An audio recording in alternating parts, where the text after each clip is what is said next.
Bismillahirrahmanirrahim. Kisah Siti Masyittah, tukang sisir putri Fir'aun yang aromanya tercium saat Rasulullah melakukan Mi'raj ke Sidratul Muntaha.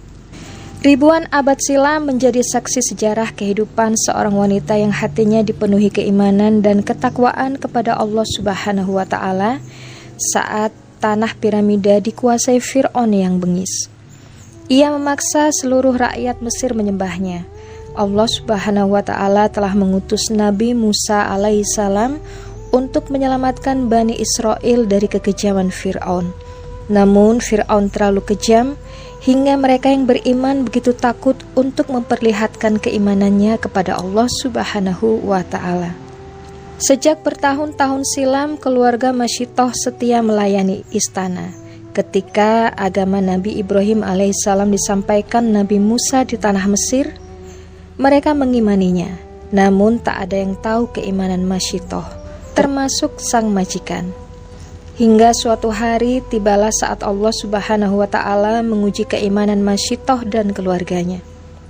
Saat itu Masyittah tengah menyisir rambut putri Fir'aun. Namun tiba-tiba sisir di tangannya jatuh dan tanpa sadar asma Allah Subhanahu wa Ta'ala keluar dari lisan Masyittah. Mendengarnya, putri Fir'aun sontak kaget. Ia pun segera menginterogasi Masyittah, siapakah Allah Subhanahu wa Ta'ala itu.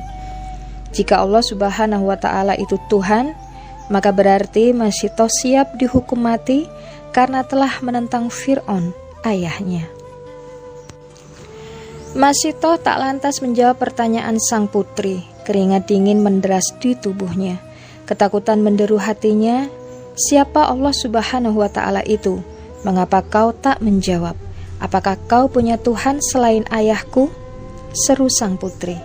Masyittah terus bungkam, namun sang putri terus mendesaknya. Hingga keberanian pun datang dari diri Masyittah.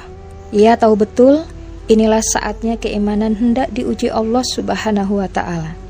Lalu Masyittah menjawab dengan tegas, Allah Subhanahu wa Ta'ala adalah Tuhanku, Tuhan ayahmu, dan Tuhan seluruh alam. Mendengarnya, sontak sang putri pun segera beranjak dari tempat duduknya menuju kediaman sang ayah. Ia segera melaporkan apa yang baru saja didengarnya dari lisan Masyittah. Sementara Masyittah mengabarkan kepada keluarganya untuk bersiap diri menghadapi hukuman Fir'aun. Fir'aun marah bukan kepalang ketika mendengar kabar dari sang putri. Ia pun segera memanggil Masyittah ke hadapannya. Tanpa keraguan, Masyittah pun pergi memenuhi panggilan raja. Fir'aun bertanya dengan suara menggelegar, "Apa kau menyembah sesuatu selain aku?" Seluruh istana dibuat takut dengan amarahnya, namun tanpa gentar Masyittah menjawab ringan, "Ya, saya menyembah Allah Subhanahu wa Ta'ala. Allah Subhanahu wa Ta'ala Tuhanku, Tuhanmu, dan Tuhan segala sesuatu," kata Masyittah.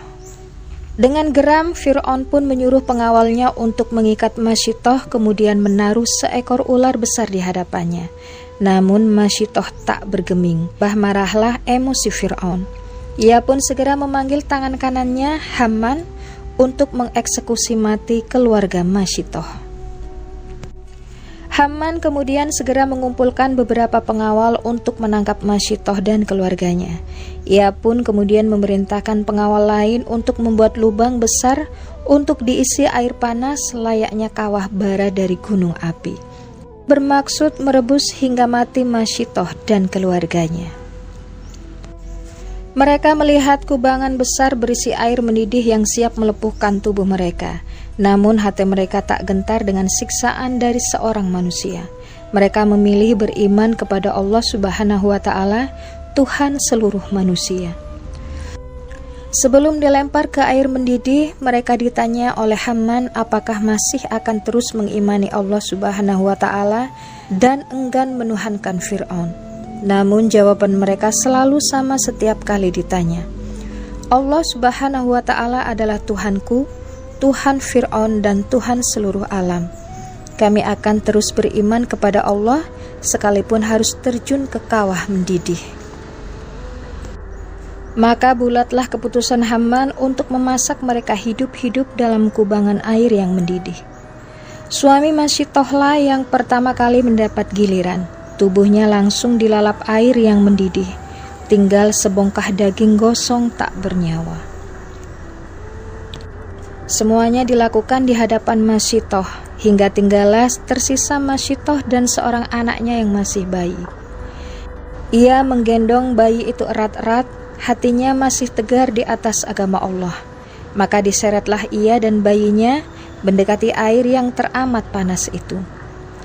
Ketika hampir memasuki kubangan air, tiba-tiba setan membisikkan keraguan di dalam hatinya. Keraguan dengan merasa sedih dan kasihan pada sang bayi yang belum sempat tumbuh dewasa melihat dunia, bayi yang baru lahir tanpa dosa. Namun Masyitoh tak pernah sedikit pun melepaskan keimanannya pada Allah Subhanahu wa Ta'ala. Lalu dengan kehendak Allah, sang bayi tiba-tiba berkata kepada ibunya, "Wahai ibu, jangan takut, sesungguhnya surga menanti kita," ujar sang bayi yang digendongnya. Mendengarnya kembalilah ketegaran dan keberanian Masyitoh. Ia pun mencium anaknya, kemudian masuklah keduanya ke dalam air yang mendidih. Masyitoh dan keluarganya mengakhiri hidup mereka dengan berpegang teguh pada akidah.